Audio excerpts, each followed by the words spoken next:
एकनाथ शिंदे महाराष्ट्र के नवे मुख मंत्री बन गए ने। देवेंद्र फडणवीस डिप्टी सीएम बने ने। इस तो पहला 29 जून नूं उद्धव ठाकरे ने अस्तीफा दे दिता सी। शिव सेना के बागी लीडर एकनाथ शिंदे ने बीजेपी दे नाल मिल के सरकार बनाई है।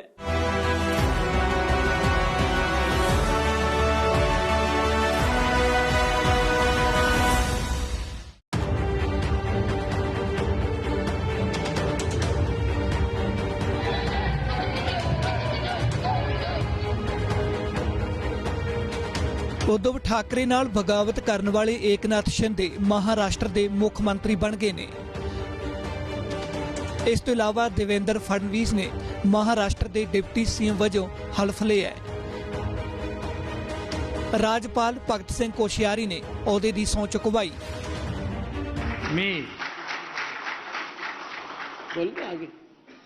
एकनाथ संभाजी शिंदे ईश्वर साक्ष शपथ घेतो की कायद्याद्वारे स्थापित झाले आहे अशा भारतीय संविधानाबद्दल मी खरी श्रद्धा व निष्ठा बाळगीन। मी भारताची सार्वभौमता व एकात्मता उन्नत राखीन। मी महाराष्ट्र राज्याचा मुख्यमंत्री म्हणून माझी कामे निष्ठापूर्वक व शुद्ध बुद्धीने पार पाडीन आणि संविधान व कायदा यानुसार सर्व तऱ्हेच्या लोकांना मी निर्भयपणे देवेंद्र गंगाधरराव फडणवीस ईश्वर साक्ष शपथ घेतो की कायद्याद्वारे स्थापित झाले आहे अशा भारतीय संविधानाबद्दल मी खरी श्रद्धा व निष्ठा बाळगीन। मी भारताची सार्वभौमता व एकात्मता उन्नत राखीन।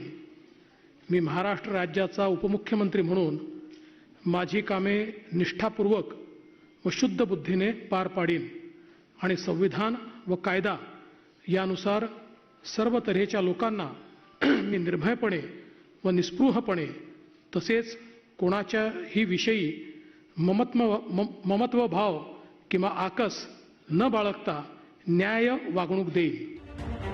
इस तो पहला महाराष्ट्र विच शिव सेना के बागी आगू एकनाथ शिंदे सूबे के नवे मुख मंत्री होणगे। यह साझा ऐलान देवेंद्र फडणवीस और एकनाथ शिंदे ने मुंबई विच कीती प्रेस कॉन्फ्रेंस दौरान किया। देवेंद्र फडणवीस जी ने जो निर्णय लिया है एक करू आणि राज्याला विकासाकडे नेण्याचं काम। भारतीय जनता पार्टी के पास 106 विधायक और कई अन्य निर्दलीय विधायकों का समर्थन है।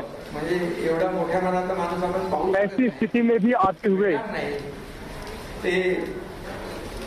एक मुख्यमंत्री पद नसले तरी सुद्धा वो खुद लड़ सकते थे, वो खुद मुख्यमंत्री बन सकते थे, विकासासाठी ते आमच्या सगळ्यांच्या सोबत आहे। लेकिन उन्होंने अपना दिल बड़ा करके बाला साहब ठाकरे के एक शिवसैनिक को यह अवसर दिया है। इसलिए मैं बहुत दिल से मन से देवेंद्र फडणवीस का आभार व्यक्त करता हूँ। मैं प्रधानमंत्री नरेंद्र मोदी और गृहमंत्री अमित शाह जी का भी आभार व्यक्त करता हूँ।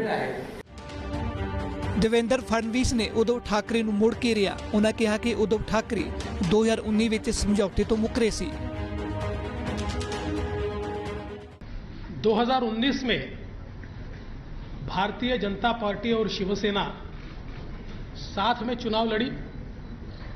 माननीय प्रधानमंत्री जी के नेतृत्व में हमें पूर्ण बहुमत मिला। बीजेपी को 106 सीटें, शिवसेना को 56 सीटें और कई अन्य लोग हमारे साथ आए। 170 तक हमारी मेजॉरिटी जा रही थी। माननीय प्रधानमंत्री जी ने चुनाव के दरमियान भारतीय जनता पार्टी के मुख्यमंत्री का नाम भी ऐलान किया था, सबको मंजूर भी था। किंतु चुनाव के बाद शिवसेना के नेताओं ने यह निर्णय किया कि हिंदू हृदय सम्राट शिवसेना प्रमुख बाला साहेब ठाकरे जी ने जिन विचारों का जीवन भर विरोध किया, जीवन भर जिनसे लड़ाई की और जिनके बारे में वो कहते थे कि अगर इनके साथ जाना पड़ा तो मेरी दुकान बंद कर दूंगा, ऐसे लोगों के साथ अलायंस किया। और उसके बाद 2.5 साल हमने एक सरकार देखी जिसमें न कोई तत्व थे, न कोई विचार था। ਜਿਵੇਂ ਹੀ ਸ਼ਿੰਦੇ ਦੇ ਨਾਮ ਦਾ ਐਲਾਨ ਹੋਇਆ ਤਾਂ ਗੋਆ ਵਿੱਚ ਸਾਥੀ ਵਿਧਾਇਕਾਂ ਦੀ ਖੁਸ਼ੀ ਦਾ ਕੋਈ ਟਿਕਾਣਾ ਨਾ ਰਿਹਾ, ਜਿਨ੍ਹਾਂ ਨੱਚ ਗਾ ਕੇ ਆਪਣੀ ਖੁਸ਼ੀ ਦਾ ਇਜ਼ਹਾਰ ਕੀਤਾ। ਇਸ ਤੋਂ ਇਲਾਵਾ ਸ਼ਿੰਦੇ ਸਮਰਥਕਾਂ ਨੇ ਪੂਰੇ ਮਹਾਰਾਸ਼ਟਰ ਵਿੱਚ ਪਟਾਕੇ ਚਲਾਏ, ਕਿਹਾ ਕਿ ਇੱਕ ਆਮ ਵਿਅਕਤੀ ਮਹਾਰਾਸ਼ਟਰ ਦਾ ਮੁੱਖ ਮੰਤਰੀ ਬਣਿਆ।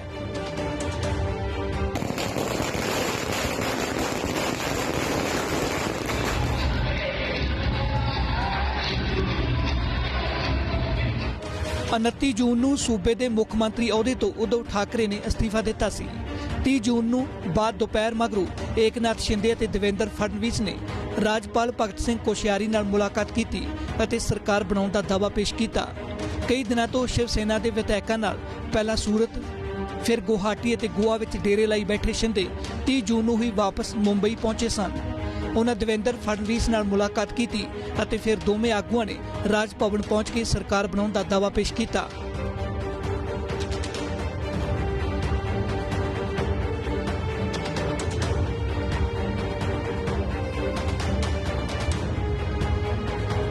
महाराष्ट्र विधान सभा विच कुल 288 सीटां ने। एक सीट शिव सेना के विधायक रमेश लटके की मौत कारण खाली है। बहुमत का अंकड़ा 144 है। शिव सेना कोल 55, NCP 53 ਅਤੇ कांग्रेस कोल 44 विधायक ने। सदन ਵਿੱਚ 13 आजाद विधायक भी ने। इन्हां विचों 6 BJP, 5 शिव सेना ਅਤੇ 1 कांग्रेस ਅਤੇ NCP ਦੇ ਨਾਲ ਹੈ। एकनाथ शिंदे का दावा है कि शिव सेना के बागी विधायकों तो इलावा आजाद विधायकों सने करीब 50 MLA का समर्थन है। इसे दे बलबूते शिंदे ने BJP नाल मिल के सरकार बनाई है।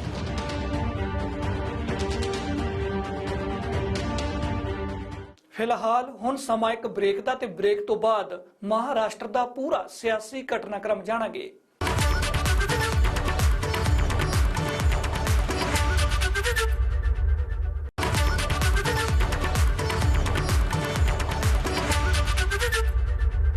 शिव सेना तो एकनाथ शिंदे की बगावत बाद महाराष्ट्र की सियासत दे विच उथल पुथल हो रही सी। इस दौरान कई उतार चढ़ाव भी आए। अजिहे दे विच पिछले दिनों दौरान महाराष्ट्र की सियासत का पूरा घटनाक्रम जानते हैं।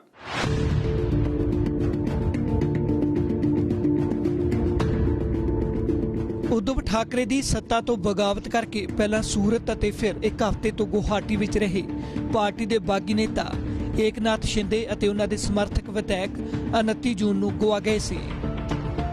29 जून ਨੂੰ ही उद्धव ठाकरे के अस्तीफे बाद 30 जून ਨੂੰ शिंदे मुंबई पहुंचे। 21 जून एकनाथ शिंदे 25 विधायकों के नाल गुजरात गए। 21 जून शिंदे का दावा 35 तो ज्यादा विधायक नाल। 22 जून शिंदे 40 विधायकों के नाल गुवाहाटी पहुंचे। 27 जून 7 विधायकों ने शिंदे नूं शिवसेना विधायक दल का नेता ऐलानिया। 24 जून 16 MLA नूं आयोग ऐलानण की मांग। 24 जून नूं ही डिप्टी स्पीकर के खिलाफ बेभरोसगी प्रस्ताव। 26 जून डिप्टी स्पीकर खिलाफ बेभरोसगी खारिज होने ते शिंदे सुप्रीम कोर्ट पहुंचे। 28 जून राजपाल ने बहुमत साबित कर लिया आख्या। 29 जून ठाकरे सरकार राजपाल के फैसले खिलाफ सुप्रीम कोर्ट गई। 29 जून नूं हुई सुप्रीम कोर्ट ने राजपाल के हुक्मां ते रोक लाउण तो इनकार कर दिता। 29 जून नूं उद्धव ठाकरे ने इस्तीफा दिता। विधान परिषद की मैंबरी भी छड्डी। 29 जून नूं सुप्रीम कोर्ट ने अहम फैसला दिंदे होए कहा कि विधान सभा विच फ्लोर टेस्ट ते रोक नहीं लाई जाएगी। कोर्ट ने शिव सेना आगू सुनील प्रभु की पटीशन की सुनवाई तो बाद यह फैसला दिता। महाराष्ट्र के राज्यपाल भगत सिंह कोश्यारी ने बुधवार को हुक्म जारी करके 30 जून को सवेरे 11 बजे विधान सभा का विशेष सैशन बुलाया सी। इस दा मकसद उद्धव ठाकरे सरकार के बहुमत का इम्तिहान लेना सी। फैसले के कुछ ही मिनटों बाद उद्धव ठाकरे ने फेसबुक लाइव राही लोगों को संबोधन किया और अपना इस्तीफा देने का ऐलान कर दिता।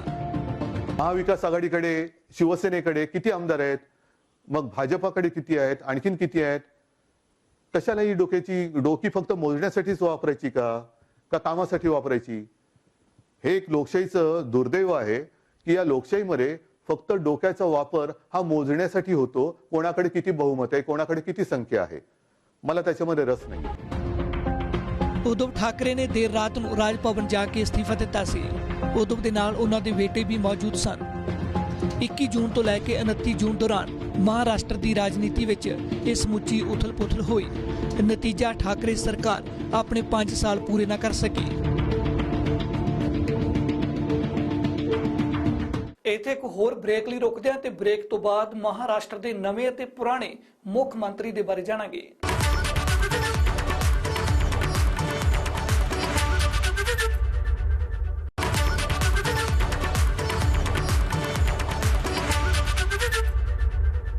2019 ਦੇ ਵਿੱਚ ਇਹ ਪਹਿਲੀ ਵਾਰ ਸੀ ਕਿ ਕੋਈ ਠਾਕਰੇ ਪਰਿਵਾਰ ਦੇ ਵਿੱਚੋਂ ਮੁੱਖ ਮੰਤਰੀ ਬਣਿਆ ਸੀ, ਪਰ ਉद्धਵ ਠਾਕਰੇ ਆਪਣਾ ਕਾਰਜਕਾਲ ਪੂਰਾ ਨਹੀਂ ਕਰ ਸਕੇ। ਏਕਨਾਥ ਸ਼ਿੰਦੇ ਦੇ ਦਾਅ ਅੱਗੇ ਠਾਕਰੇ ਸਰਕਾਰ ਦੀ ਇੱਕ ਨਾ ਚੱਲੀ।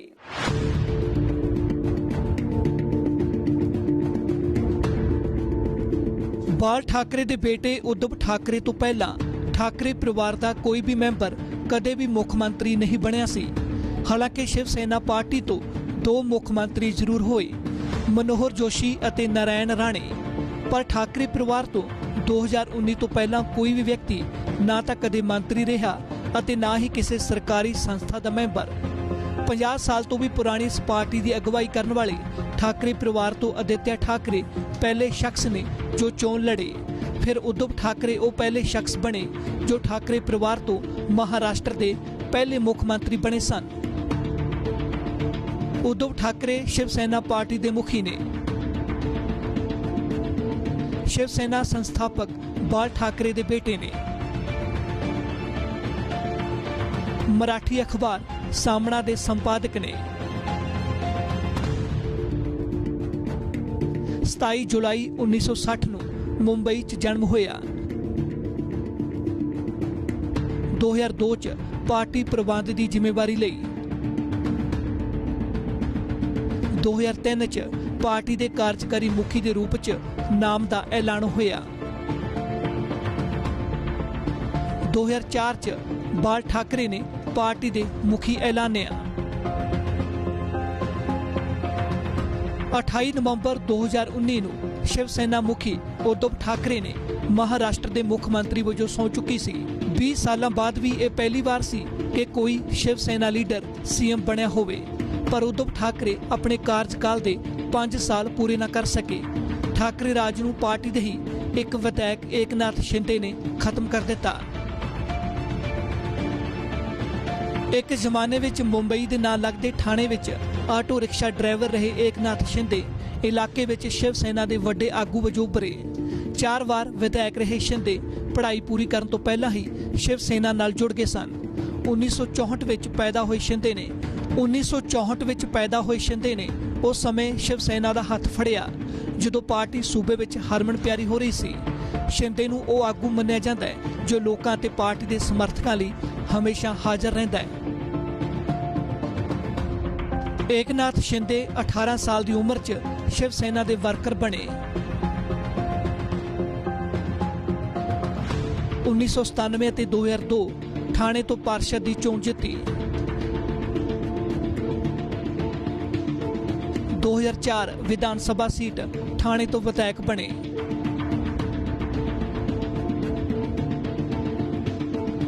2009 तो विधान सभा सीट कोपरी पशपा खाड़ी तो विधायक ने। 2014 फडणवीस सरकार च लोक निर्माण मंत्री बने। 2019 ठाकरे सरकार विच भी मंत्री बने।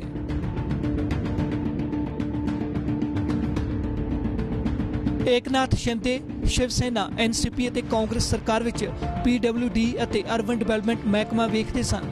2014 ਚ ਕੁਝ ਸਮੇਂ ਲਈ ਮਹਾਰਾਸ਼ਟਰ ਵਿਧਾਨ ਸਭਾ ਵਿੱਚ ਵਿਰੋਧੀ ਧਿਰ ਦੇ ਆਗੂ ਵੀ ਰਹੇ। 2014 ਮਹਾਰਾਸ਼ਟਰ ਵਿਧਾਨ ਸਭਾ ਚੋਣਾਂ ਤੋਂ ਬਾਅਦ ਜਦੋਂ ਸ਼ਿਵ ਸੈਨਾ ਨੇ ਬੀਜੇਪੀ ਨਾਲ ਸਰਕਾਰ ਬਣਾਉਣ ਲਈ ਗਠਬੰਧਨ ਕੀਤਾ ਤਾਂ ਸ਼ਿੰਦੇ ਪਾਰਟੀ ਵਿੱਚ ਹੋਰ ਵੀ ਵੱਡਾ ਚਿਹਰਾ ਬਣ ਗਏ। ਉਸ ਤੋਂ ਬਾਅਦ ਸ਼ਿੰਦੇ ਦੇਵੇਂਦਰ ਫੜਨਵੀਸ ਦੇ ਵੀ ਕਾਫੀ ਨਜ਼ਦੀਕੀ ਰਹੇ। ਇਹ ਨਜ਼ਦੀਕੀ ਉਸ ਵੇਲੇ ਚਰਚਾ ਦਾ ਵਿਸ਼ਾ ਬਣੀ ਜਦੋਂ 2016 ਵਿੱਚ ਬੀਜੇਪੀ ਨੇ ਸ਼ਿਵ ਸੈਨਾ ਦੇ ਖਿਲਾਫ ਮਿਊਨਿਸਪਲ ਕਾਰਪੋਰੇਸ਼ਨ ਦੀਆਂ ਚੋਣਾਂ ਥਾਣੇ ਨੂੰ ਛੱਡ ਕੇ ਸਭ ਜਗ੍ਹਾ ਲੜੀਆਂ।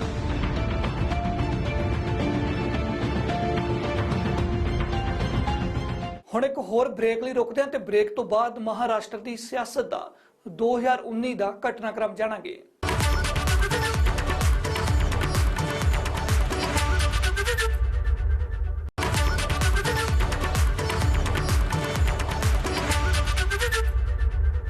दो 2019 ਵਿਧਾਨ ਸਭਾ ਚੋਣ ਨਤੀਜਿਆਂ ਬਾਅਦ ਮਹਾਰਾਸ਼ਟਰ ਦੀ ਸਿਆਸਤ ਨੇ ਕਈ ਵਾਰ ਰੰਗ ਬਦਲੇ ਨੇ। 2019 ਤੋਂ ਸ਼ੁਰੂ ਹੋਏ ਕਾਰਜਕਾਲ ਵਿੱਚ ਇਹ ਪਹਿਲੀ ਵਾਰ ਨਹੀਂ ਕਿ ਸੀਐਮ ਨੂੰ ਅਸਤੀਫਾ ਦੇਣਾ ਪਿਆ ਹੋਵੇ। ਇਸ ਤੋਂ ਪਹਿਲਾਂ ਵੀ ਇੱਕ ਮੁੱਖ ਮੰਤਰੀ ਅਸਤੀਫਾ ਦੇ ਚੁੱਕਿਆ ਹੈ।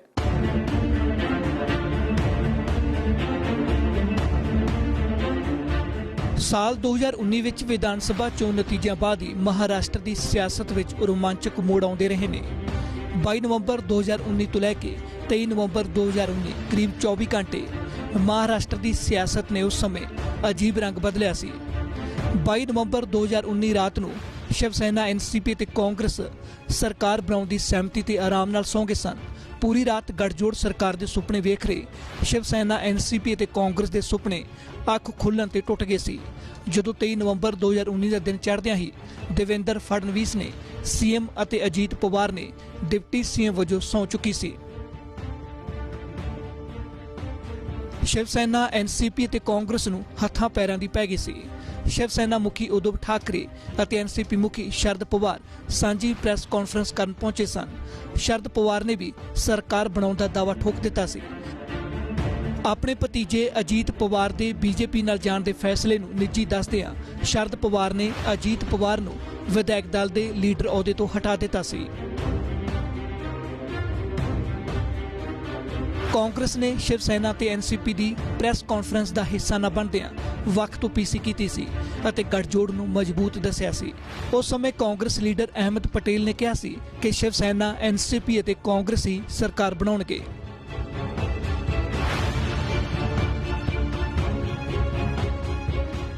ਇਸ ਤੋਂ ਬਾਅਦ ਬੀਜੇਪੀ ਨੇ ਦਾਅਵਾ ਕੀਤਾ ਸੀ ਕਿ ਉਹਨਾਂ ਕੋਲ ਬਹੁਮਤ ਹੈ ਅਤੇ ਇਹ ਸਰਕਾਰ ਸਥਾਈ ਹੈ।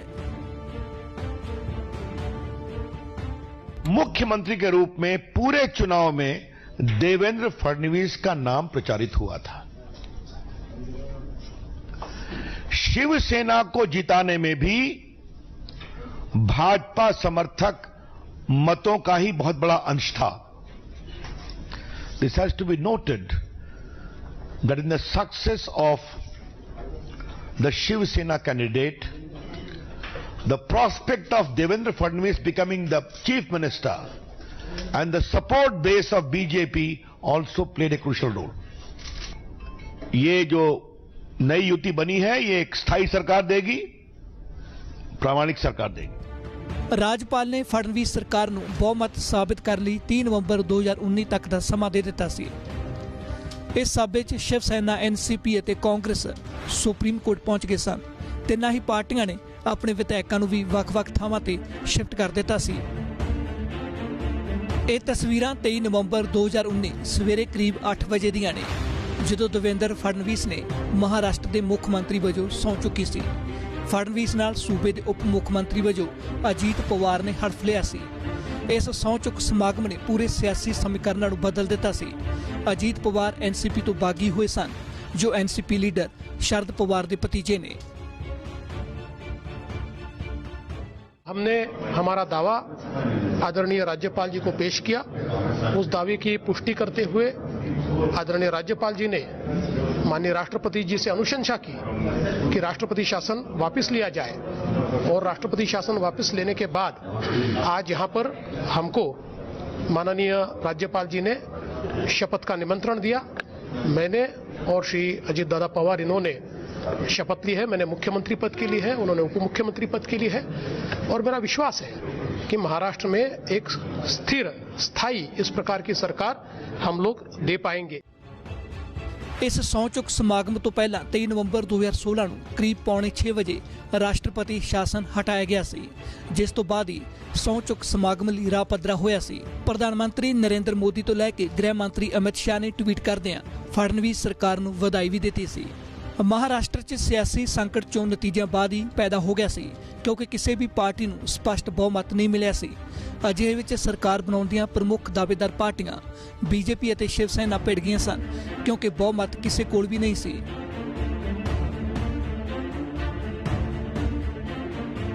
बीजेपी 105, शिव सेना 56, NCP 54, कांग्रेस 44, बाकी 29, कुल सीटां 288 ने ਅਤੇ ਬਹੁਮਤ ਦਾ ਅੰਕੜਾ 145।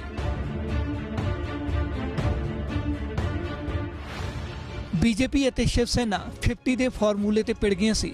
ਸ਼ਿਵ ਸੈਨਾ ਚਾਹੁੰਦੀ ਸੀ ਕਿ 2.5 ਸਾਲ ਉਹਨਾਂ ਦਾ ਸੀਐਮ ਰਹੇ ਅਤੇ 2.5 ਸਾਲ ਬੀਜੇਪੀ ਦਾ, ਪਰ ਬੀਜੇਪੀ ਨੇ ਇਹ ਮਨਜ਼ੂਰ ਨਾ ਕੀਤਾ ਅਤੇ ਕਿਹਾ ਸੀ ਕਿ ਅਜਿਹਾ ਕੁਝ ਵੀ ਤੈਅ ਨਹੀਂ ਹੋਇਆ ਸੀ, ਜਿਸ ਤੋਂ ਬਾਅਦ ਦੋਵੇਂ ਪਾਰਟੀਆਂ ਦੇ ਰਾਹ ਵੱਖ-ਵੱਖ ਹੋ ਗਏ ਸਨ। मैंने जैसे पहले ही कहा, पहले प्रेस में उन्होंने भूमिका जाहिर कर दी कि हमारे सारे मार्ग खुले हैं, हम किसी के साथ भी जा सकते हैं। और पिछले 15 दिनों में दिन में 3 बार कांग्रेस और एनसीपी के साथ वो बातचीत करते हैं, लेकिन हमारे साथ बातचीत करने की फुर्सत उनके पास नहीं है। और जो बात वो करते हैं वो मीडिया के माध्यम से करते हैं। ऐसी बातें मीडिया के माध्यम से नहीं होती।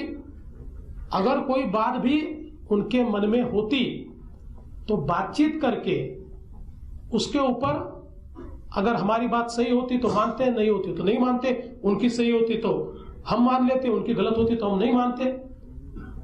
पर यह स्पष्ट भूमिका शिवसेना ने पहले दिन से ली कि वे कांग्रेस और एनसीपी से बातचीत करेंगे, और वही बातचीत उन्होंने की। देखिए, भारतीय जनता पार्टी ने कल राज्यपाल से जाकर कहा है, राज्यपाल महोदय से, कि हम सरकार नहीं बना सकते, हमें मैंडेट नहीं है और शिवसेना हमारे साथ आने को तैयार नहीं, इसलिए हम बहुमत नहीं जुटा पा रहे, इसलिए हम अपोजिशन में बैठेंगे। ये उनका अहंकार है, महाराष्ट्र की जनता के प्रति उनका